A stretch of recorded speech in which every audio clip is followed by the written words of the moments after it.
राज्य मंत्री कृषि, कृषि शिक्षा एवं कृषि अनुसंधान प्रभारी मंत्री जनपद बांदा लाखन सिंह राजपूत ने कहा कि शासन द्वारा संचालित योजनाओं के क्रियान्वयन में हर स्तर पर पारदर्शिता सुनिश्चित की जाए तथा शासन की योजनाओं का लाभ पात्र व्यक्तियों को ही प्रदान कराया जाए। प्रभारी मंत्री राजपूत ने उपरोक्त निर्देश विकास कार्यों तथा कानून व्यवस्था की समीक्षा हेतु कलेक्ट्रेट सभागार में संपन्न बैठक में दिए।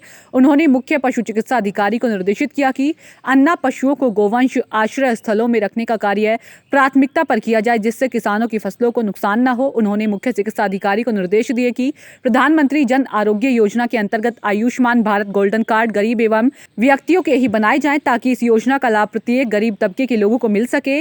उन्होंने जिलाधिकारी से अपेक्षा की कि जिन व्यक्तियों के नाम 2011 की सूची में नहीं है, उनको इस योजना का लाभ नहीं मिल पा रहा है, उन पात्र व्यक्तियों के नाम भारत सरकार को पत्राचार कर सूची भेज दी जाए, जिससे इस योजना से लाभान्वित हो सके। इसके पश्चात धान खरीद की समीक्षा की गई, जिसमें बताया गया कि 7,065 किसानों का लगभग 32.8 करोड़ रुपए का भुगतान शेष है।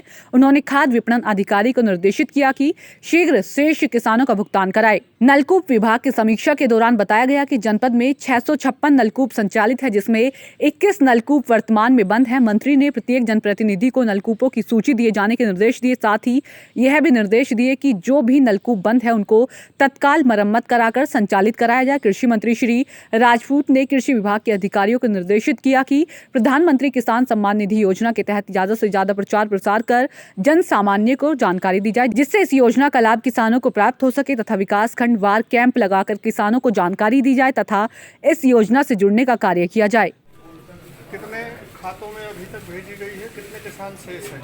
देखिए 2 करोड़ 30 लाख कुल किसान परिवार हैं हमारे उत्तर प्रदेश में, और जिनके खातों में डीबीटी के माध्यम से 6 किस्तों का पैसा पहुंच गया है।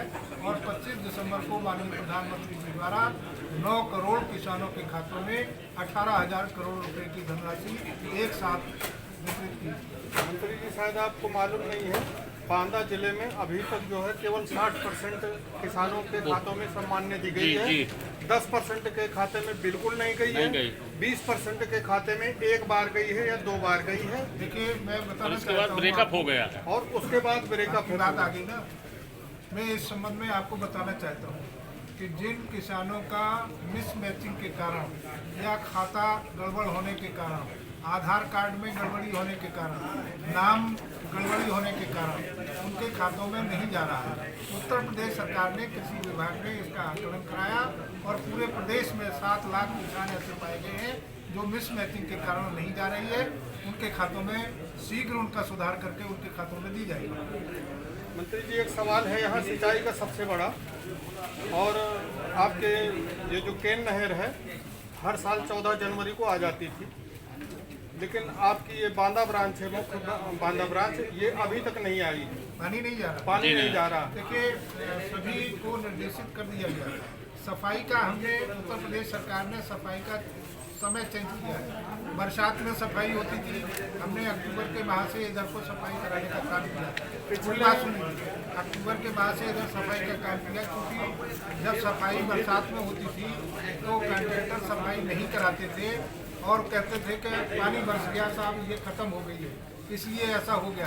अब पारदर्शिता के आधार पर सभी की सिर्फ सफाई के लिए वहाँ के जनप्रतिनिधि से जब तक प्रमाण पत्र नहीं मिलेगा तब तक उनका भुगतान नहीं किया जाएगा। और जहाँ पर प्रमाणीकरण पहुँच गया है, जिनका सिर्फ सफाई का प्रमाण पत्र जारी कर दिया गया, उन नहरों में प्राथमिकता के आधार पर पानी छोड़ा जा रहा है। और अगर यहाँ नहीं आया है तो मैं इसको उनसे बात करके यहाँ भी पानी छोड़ने का कर। जो आपके पशु आश्रय स्थल हैं और गौशालाएं हैं, वहाँ पे न चारा है न भूसा है। नहीं, जिसको जहाँ मिल गया वो अपना भूसा भी गायब हो गया, चारा भी गायब हो गया। अगर आपके पास इस प्रकार की कोई शिकायत है तो आप शिकायत भिजवाइए। आप हर जगह, हर आश्रय स्थल के में किसी को दिखवा लीजिए, कड़ी कार्रवाई की जाएगी। किसी को एक को आप दिखवा लीजिए स्वयं। मैं बता तो रहा हूँ, आपको हकीकत पता चल जाएगी। आपकी बात आ गई ना। आश्रय, गौ आश्रय स्थल पर भूसा और चारा नहीं पहुँचता है, यही तो आप कह रहे हैं ना। तो मैं उसका जवाब दे रहा हूँ कि हमने अभी यहाँ समीक्षा बैठक में कड़े निर्देश दिए। दूसरा, माननीय जनप्रतिनिधि गण वहाँ पर देखेंगे और इस प्रकार की अगर कहीं गड़बड़ी आपके संज्ञान में भी आती है तो आप उसका शिकायत दीजिए वह उसकी कड़ाई से जांच करा के उसके खिलाफ कड़ी कार्रवाई की जाएगी और प्राथमिकता के आधार पर जो भूसा का बजट और पोषण का बजट गाय को दिया जा रहा है वो वहाँ तक अवश्य ही पहुँचना चाहिए।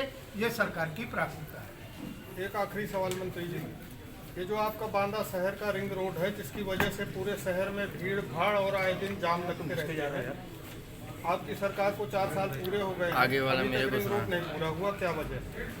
क्या बजट नहीं देते आप या कॉन्ट्रैक्ट नहीं देते, क्या बात? देखिए वो तो एक प्रक्रिया है। पूरी सड़कों का अभी मैं समीक्षा कर रहा भैया, था। भैया, भैया, हाँ, इतनी सड़कें बन गई हैं, इतनी शेष रह गई। जो शेष सड़कें रह गई हैं उनका भी समय के रहते हुए उनका भी पूरा किया जाएगा। अभी हमारे माननीय उप मुख्यमंत्री जी आपके जनपद में और पीडब्ल्यूडी मिनिस्टर भी है, वो आए थे और उन्होंने कई परियोजनाओं का लोकार्पण भी कर दिया। उनमें बांदा बाईपास भी है। बांदा बाईपास 4 लेन क्रिकेट हो गया। जी जी। अवगत 4 लेन क्रिकेट हो गया। लगभग 250 करोड़ रुपया जो अधूरा बाईपास है ना, वो भी उसमें समाहित करते हुए टोटल आउटर रिंग लेन की वो उन्होंने उनके घोषणा में थी। आप लोगों को यह पता होना चाहिए, आप लोग पत्रकार हैं, कि माननीय डिप्टी सीएम साहब ने क्या क्या चीजें घोषणा की। घोषणाएं बहुत होती रहती हैं। एक सेकेंड, उन्होंने 10 परियोजनाओं की घोषणा की थी बांदा। वो कौन सी परियोजनाएं के पत्र बटे थे बना और अखबारों में भी वो छपा था।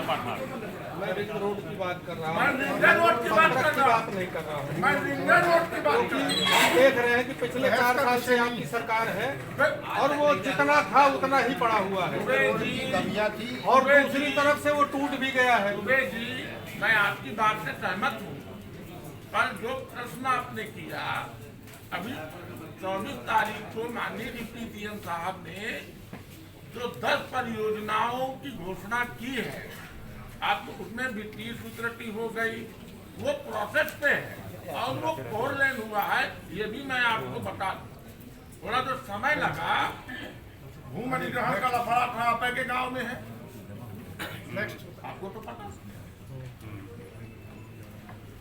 उसमें कुछ पुरानी जांचें भी चल रही थी। जब तक वो जांचें पूरी नहीं होती तब तक नया बजट भी इशू करना दिक्कत होता है ना। वो जांचें भी पूरी करा ली गई, उसमें जांचें भी थी, वहीं की मिट्टी उठा के वहीं डाल दी गई थी, उसके बाहर से मिट्टी लाने का प्राविधान था। सब था पहले से जो गोलमाल किया गया था।